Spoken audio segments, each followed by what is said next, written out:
కాకినాడ వేట్లపాలెం బాధిత కుటుంబాల్ని పరామర్శించారు మంత్రులు. వారి కుటుంబం ఆర్థిక పరిస్థితుల గురించి ఆరా తీశారు. బాణసంచా కేంద్రంలోకి ఎప్పటి నుంచి పనికి వెళుతున్నారు అని పూర్తి వివరాలు అడిగి తెలుసుకున్నారు. ప్రభుత్వం అన్ని విధాలా వారిని ఆదుకుంటుందన్న భరోసా ఇచ్చారు మంత్రులు. ప్రభుత్వం ఇచ్చిన హామీ మేరకు ఒక్కో బాధితురాలికి 20 లక్షల రూపాయల చెక్కును అందించారు మంత్రులు అనిత, నారాయణ, దుర్గేష్, వాసంశెట్టి, సుభాష్. చాలా క్లోజ్ అండి బాగా.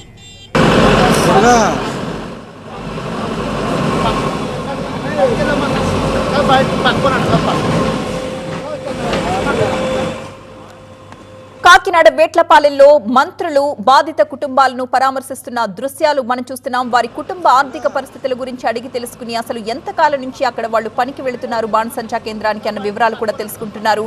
ప్రభుత్వం అన్ని విధాలా ఆదుకుంటుందని బాధితులకు భరోసా ఇస్తున్నారు మంత్రులు. ప్రభుత్వం ఇచ్చిన హామీ మేరకు ఒక్కో బాధితురాలికి 20 లక్షల రూపాయల చొప్పున చెక్కును అందజేశారు మంత్రులు అనిత, నారాయణ, దుర్గేష్, వాసంశెట్టి, సుభాష్.